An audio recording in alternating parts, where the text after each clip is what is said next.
الگ الگ 3 طلاقوں کے بعد کیا فرماتے ہیں علماء دین و مفتیان شرع متین اس مسئلہ کے بارے میں کہ ایک شخص زید اور اس کی بیوی کے درمیان 5.5 سال سے تنازع چل رہا تھا، جس کی بنا پر زید نے عرصہ 4 سال ہوئے اپنی بیوی کو ایک طلاق زبانی دی۔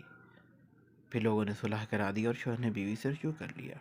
پھر کچھ عرصہ بعد زید نے دوسری مرتبہ ایک طلاق زبانی دے دی، لیکن اہل محلہ کی مداخلت پر پھر صلح ہوئی اور زید نے اپنی بیوی سے رجوع کر لیا۔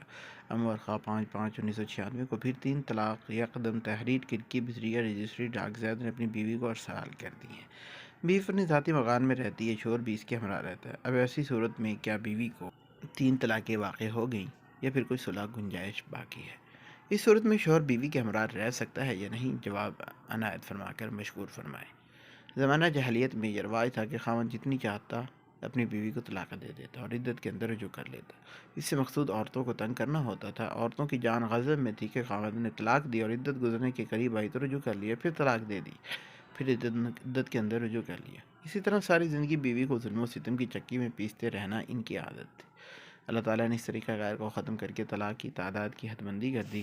سیدہ عائشہ بیان فرماتی ہیں کہ مرد اپنی منکوحہ کو جتنی چاہے طلاقیں دے دیتا ہے اور دوران عدت وہ جب بھی اس سے رجوع کر لیتا ہے تو اس کی بیوی ہی رہتی ہے، خواہ اسے 100 یا اس سے زائد طلاقیں دے دیتا ہے۔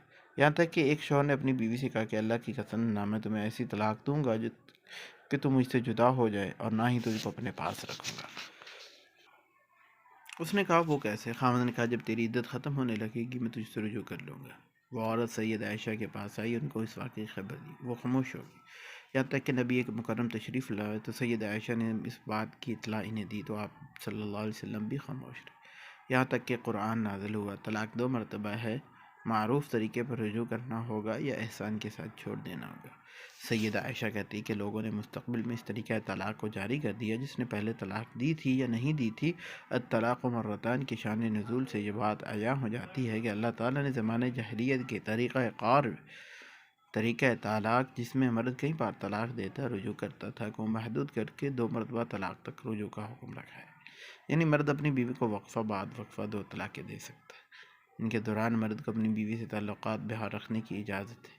اس کا طریقہ یہ ہے کہ دوران عدت رجوع کر لے یا عدت کے گزرنے کے بعد دوبارہ نکاح کر لے، اور اگر دوبارہ طلاق دے کر پھر دوبارہ تعلقات بحال کر لینے کے بعد تیسری مرتبہ طلاق دے تو یہ عورت اس مرد پر قطعی طور پر حرام ہو جائے گا۔ اگر اس جیسے کہ ارشاد باری تعالیٰ ہے فَإِن طَلَّقَهَا فَلَا تَحِلُّ لَهُ مِن بَعْدُ حَتَّى تَنكِحَ زَوْجًا غَيْرَهُ۔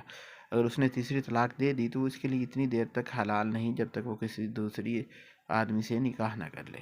یعنی وہ عورت نکاح کے مقاصد کو مد نظر رکھتے ہوئے کسی دوسرے مرد سے نکاح کر لے اور وہ مرد فوت ہو جائے یا اپنی مرضی سے طلاق دے دی تو یہ عورت اور پہلا خاوند اگر دونوں رضامند ہو جائیں اور یقین ہو کہ وہ حدود اللہ کو قائم رکھ سکیں گے تو دوبارہ نکاح کر سکتے ہیں۔